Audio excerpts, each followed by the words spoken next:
Lokasi, lokasi, lokasi. Perjalanan adalah tentang lokasi. Perjalanan hidup memang laksana labirin. Di pangkal jalan, titik tujuan itu terlihat begitu gamblang di kejauhan. Jalan lempang terbentang, engkau berjalan dan berjalan. Melangkah penuh keyakinan, lurus menuju tujuan. Langkah demi langkah mengalir lancar. Titik tujuan terlihat makin dekat, makin nyata. Tapi sekonyong-konyong di hadapanmu melintang dinding tak tertembus. Jalanmu terhalang. Kau harus berbelok, tak ada pilihan. Engkau berjalan semakin jauh, belokan lagi, lalu belokan lagi. Belokan demi belokan, tak habis-habisnya. Tak ada jalan yang lurus ternyata. Semakin dijalani, jalan semakin berliku. Semakin dipandang, titik tujuan semakin mengabur. Labirin membawamu berkeliling semua penjuru, melewati negeri-negeri dengan rute seperti benang kusut. Engkau berputar-putar seperti tak akan pernah sampai. Seiring waktu, semakin engkau bertanya, apakah itu tujuan yang sebenar-benarnya? Masih perlukah perjuangan untuk mencapainya? Masih pentingkah tujuan itu? Begitu pula dengan perjalananku. 11 bulan sejak kutinggalkan Beijing, telah kulewati negeri-negeri Himalaya. Dari kota-kota India sampai gunung-gunung Pakistan. 4 bulan berikutnya adalah petualangan paling gila dalam hidup. Menumpang truk berkeliling negeri perang Afghanistan dengan jubah lusuh, tak pernah mandi, wajah cemong, kulit berkerak, bicara bahasa lokal. Tidur di lantai kedai-kedai teh di pedalaman paling terpencil. Dalam genggaman adalah buku panduan kuno dari era 1970-an. Yang menjadikan perjalananku bagaikan menyusuri nostalgia memori para hippies. Aku termabuk oleh Afghanistan, negeri misterius yang senantiasa menyajikan kejutan pada setiap langkah. Cita-cita aku semula adalah menggapai Afrika Selatan, itu berarti negara berikutnya adalah Iran, Turki. Lalu berbelok ke Suriah, Yordania, Mesir, dan sampailah aku ke tanah Afrika yang kuidamkan. Tapi aku tak ingin lagi buru-buru. Magnet Asia Tengah terlalu kuat. Mulutku sudah berucap bahasa kuno Persia. Hatiku dipenuhi bait-bait puisi ala Sufi. Fantasiku adalah legenda Sohrab dan Rustam. Biarlah negeri-negeri lain menunggu. Toh aku tak dikejar-kejar batas waktu. Bukannya melangkah meneruskan rute yang rasional, aku malah tertarik pada sang Amudarya, Sungai Akbar legendaris yang mengiring peradaban sejarah manusia hingga ribuan tahun, memisahkan negeri-negeri antah berantah di Asia Tengah. Kuputuskan untuk bergerak ke utara, menyeberang sungai, menembus perbatasan republik-republik baru. Tajikistan, Kirgistan, Kazakhstan, Uzbekistan, Turkmenistan.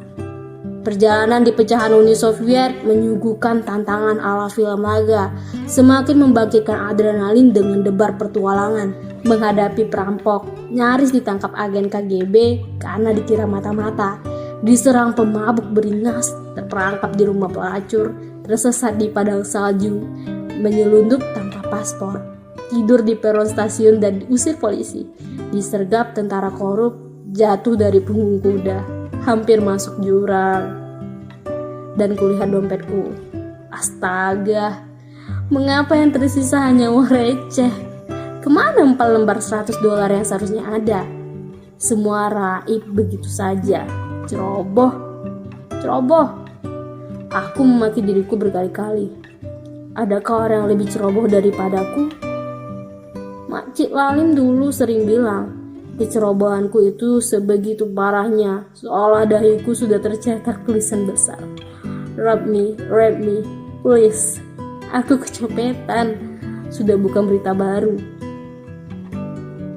Sudah berkali-kali aku menjadi korban pencurian. Sampai-sampai kedutaan pun bosan mendengar laporanku. Ini adalah kali keempat aku mengadukan masalah dengan pelaku kriminal di Uzbekistan. Hanya dalam kurun 3 bulan. Saking parahnya aku bahkan tidak tahu bagaimana dan di mana uang ini dicuri. Sialnya lagi, aku hanya punya uang tunai. Dan itu adalah semua uangku yang tersisa. Satu persatu diplomat duduk di hadapanku. Saksama mendengar ceritaku sambil geleng-geleng. Mungkin ini sudah kehendak Tuhan, kata seorang dari mereka. Dengan cara ini Tuhan mengingatkanmu, percayalah semua rencana Tuhan bakal indah pada waktunya. Di Tashkent yang dingin, berhari-hari aku dilanda kehancuran, keterpurukan, keputusasaan. Ketakutan membayangi, apakah ini akhir perjalanan? Haruskah aku pulang? Pepatah Cina bilang, kemenangan terbesar itu bukan berarti tak pernah jatuh. Sang pemenang itu juga jatuh, tapi dia selalu bisa bangun. Tak masalah seberapa lambat kau berjalan, yang penting jangan sampai kau berhenti. Cita-cita tak tergapai memang akan membawa penyesalan, tapi penyesalan itu justru lebih menyiksa kalau sudah menyerah sebelum kalah.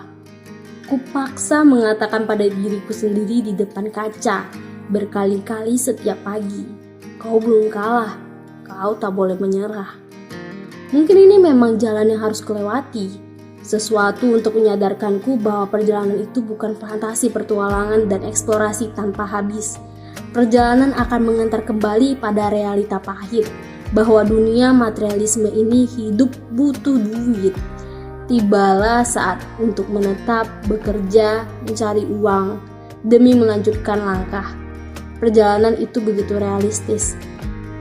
Keputusanku sudah bulat, negara berikut Afghanistan. Afghanistan, lagi-lagi Afghanistan, dan kembali lagi ke Afghanistan. Kisah cintaku dengan negeri perang ini ternyata belum usai. Hanya setengah tahun meninggalkannya, aku sudah kembali ke pelukannya.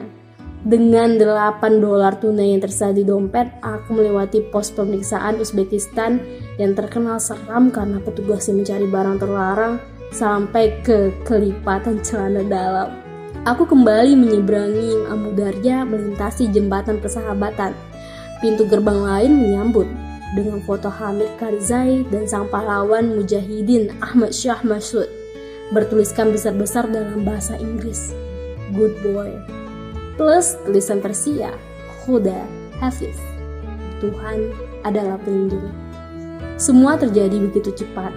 Tersesat dalam labirin kehidupan, siapa yang pasti kemana arah langkah? Seketika aku kembali ke Kabul. Untuk pertama kalinya dalam hidupku, aku menjadi orang yang menanti-nantikan datangnya akhir bulan. Tuhan pasti sedang bercanda. Gajiku sama persis dengan jumlah uang yang dicopet di Tashkent, minus pajak $15. Di leherku terkalung sebuah kartu dengan pas foto, tertulis, "Senior Fotografer."